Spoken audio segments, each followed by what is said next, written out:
If you enjoyed this video, please be sure to leave a like, and if you have a creepy encounter of your own, please send it in to spookmails@gmail.com.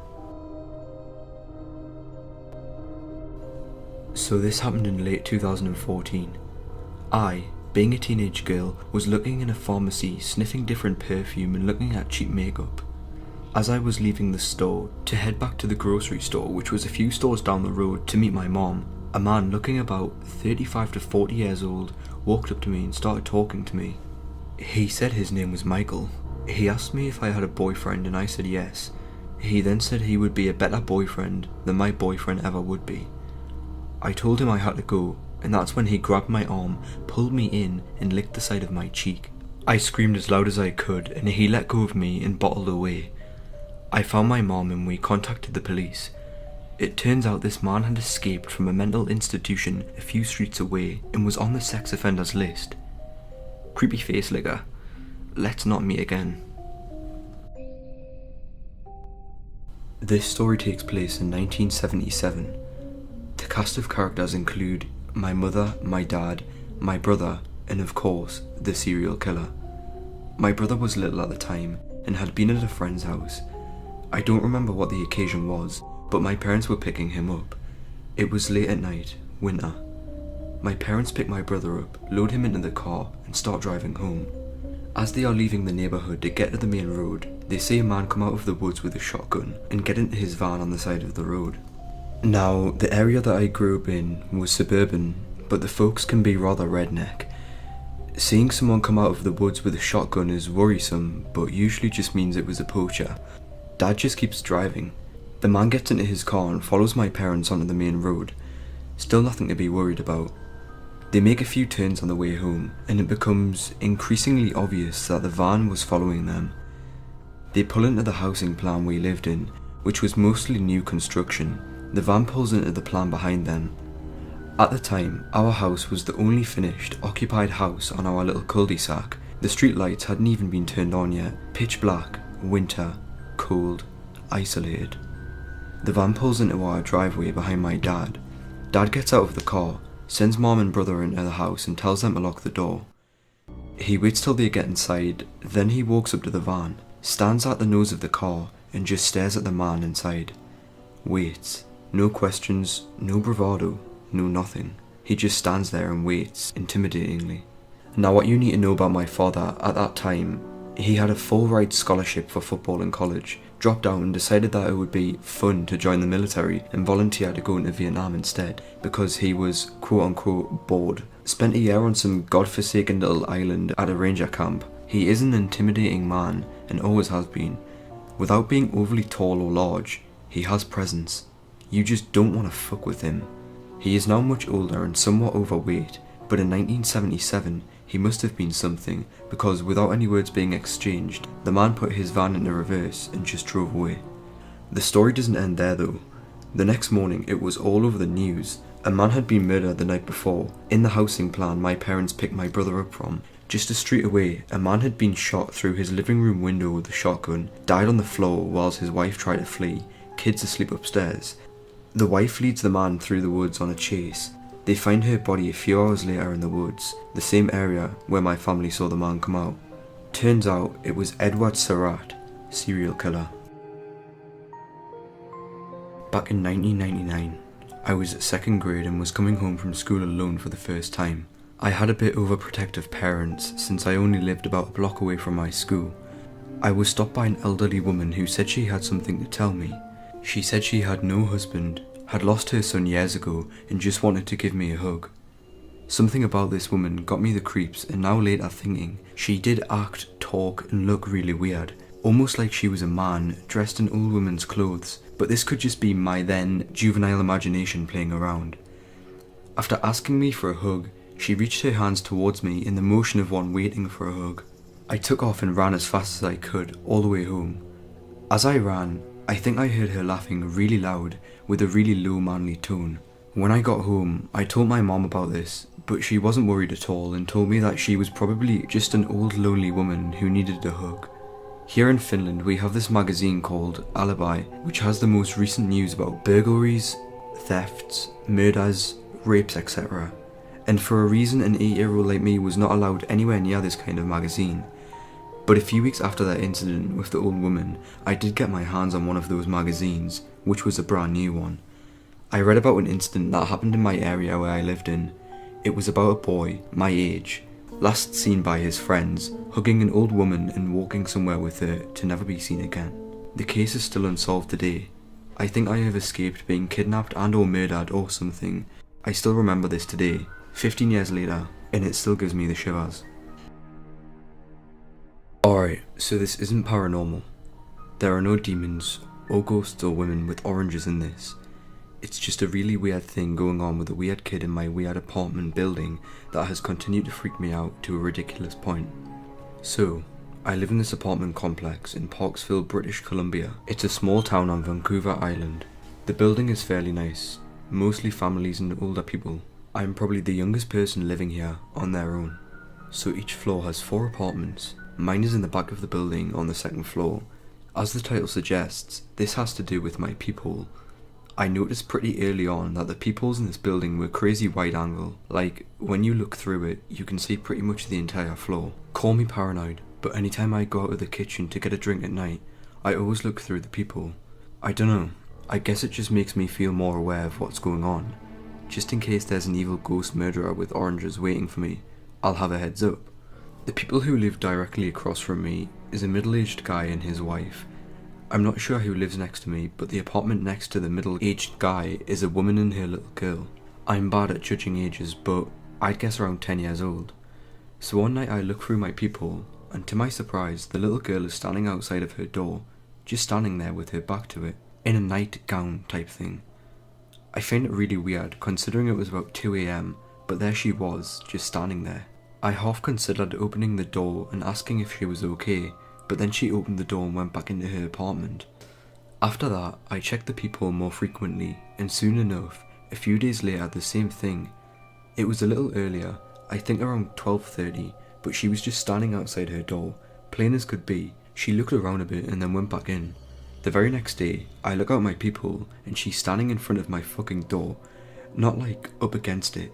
She's in the middle hall, but she's facing my door.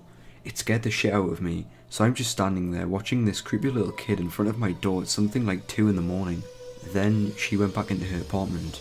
She's done this 3 more times now, just standing there facing my door in the middle of the night. What the fuck? I'm too chicken to speak out and ask her anything, but seriously, why is this little girl staring at my door in the middle of the night? When we lived in California, we were not poor, but we would be lost if a paycheck did not come in. Because of this, we went to the laundromat once a week.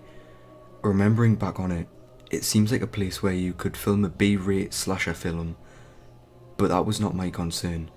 What had my attention was not the humming and buzzing of the washing machines and dryers, or the unnatural white light from the fluorescent bulbs. It was the arcade corner. Once a month, my mom would give me $1 and let me duke it with a metal slug. After getting my butt handed to me by the forces of evil, I asked my mom if she had any extra quarters, which she replies with a, "Do you think someone is going to give you free money?" I angrily go back and just watch the flashing screens of Marco destroying everything.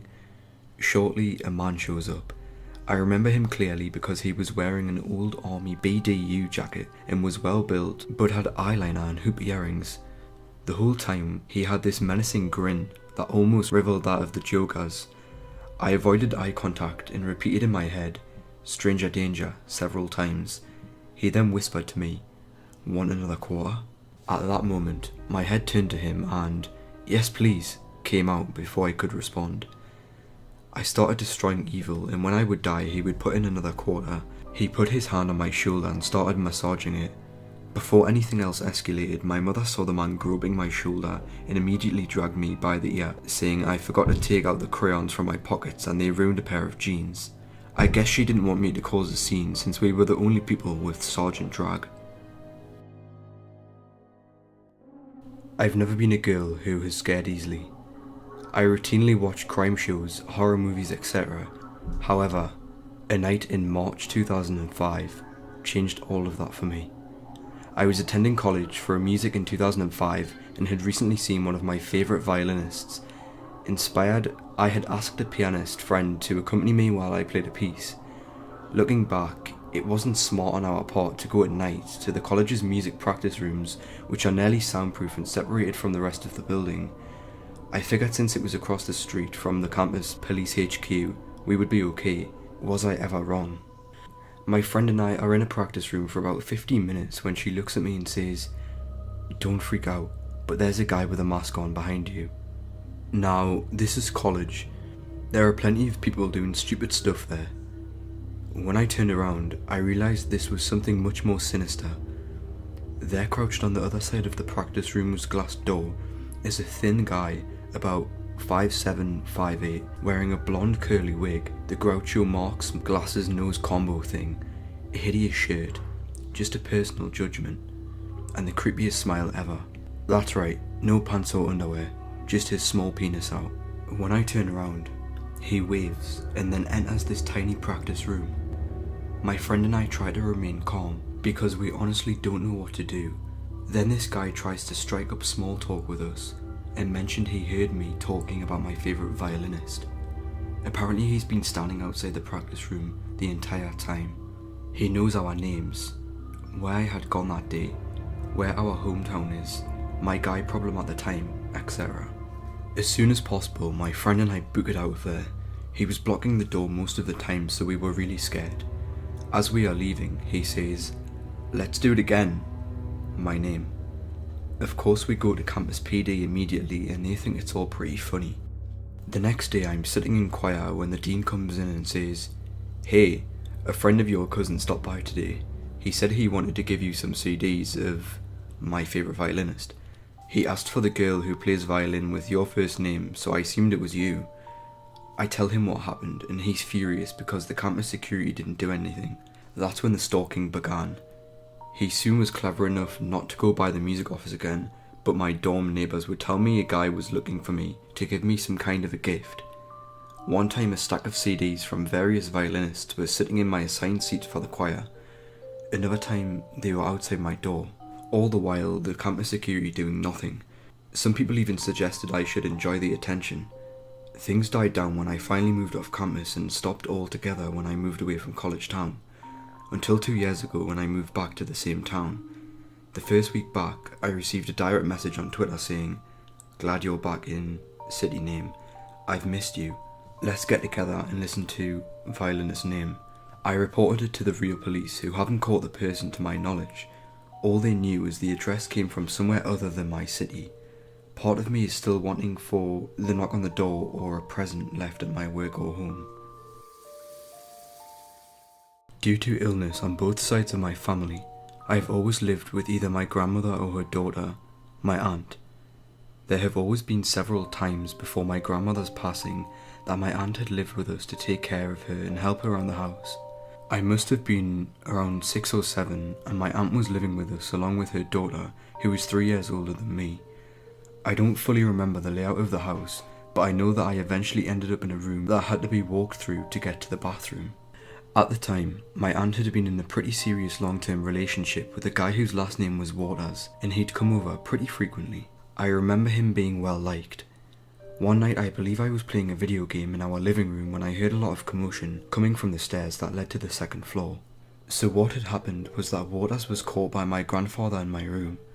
My grandmother was in the shower, and apparently Waters had pulled aside my dresser, which was against a wall shared by the bathroom, and poked a hole through so that he could watch people while they were showering.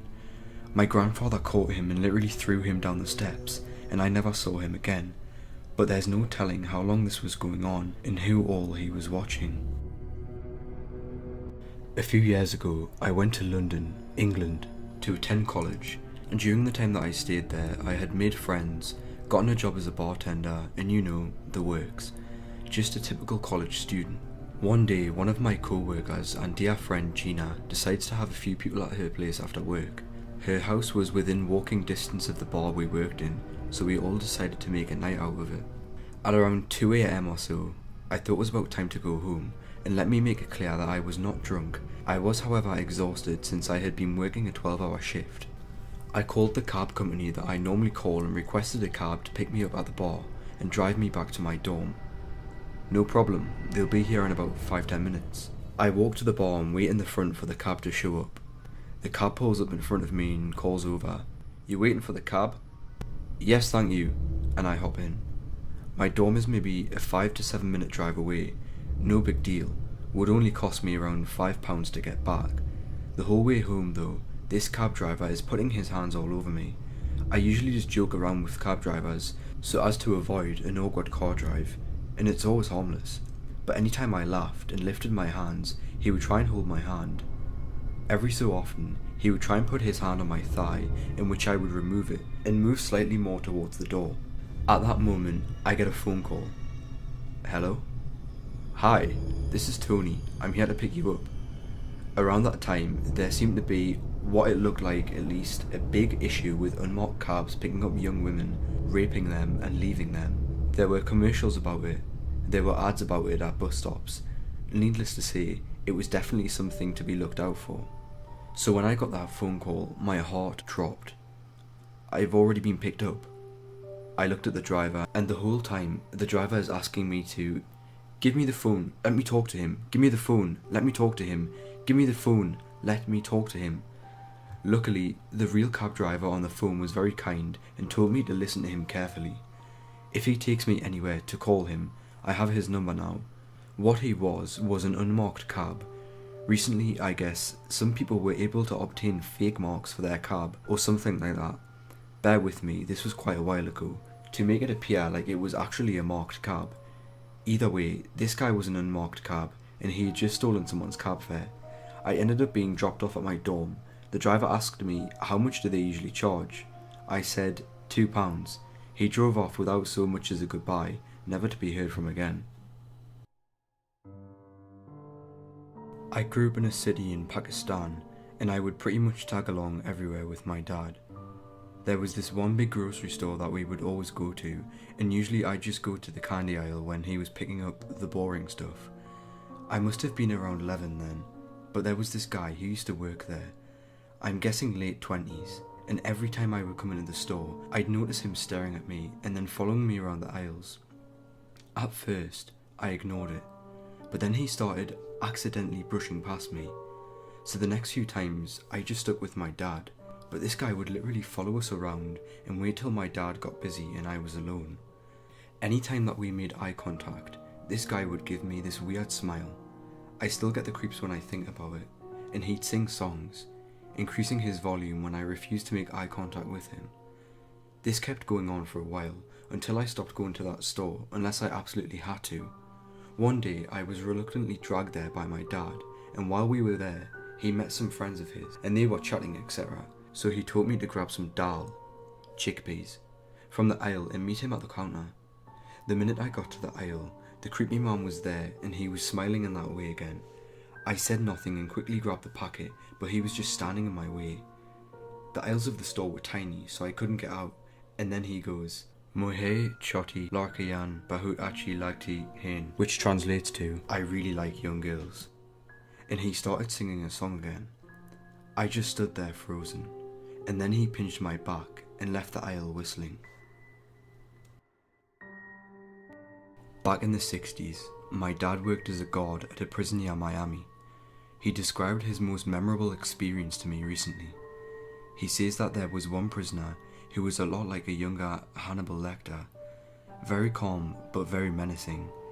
He always kept his cool no matter what, but there was something threatening about him. Well, one day, young Lecter was about to start a riot on his cell block, purely by motivating the other prisoners into a frenzy. He didn't participate in the riot at all, but he got every other prisoner to start a fit in their cell. My dad and a few other guards were called down to the cell block to quiet them down. He says that when he got down there, every prisoner was screaming and throwing themselves against the walls of their cells and shouting profanity and insults to the guards. That is, every prisoner except Lecter. He was the only quiet one on the whole block. My dad came close to his cell, and this guy was standing near the back with his hands folded, staring at my dad directly in the eye and muttering a random sequence of numbers with a strange smile on his face. My dad stood there, trying to figure out what the numbers meant, and then it finally hit him. The prisoner was reciting my dad's home phone number on repeat.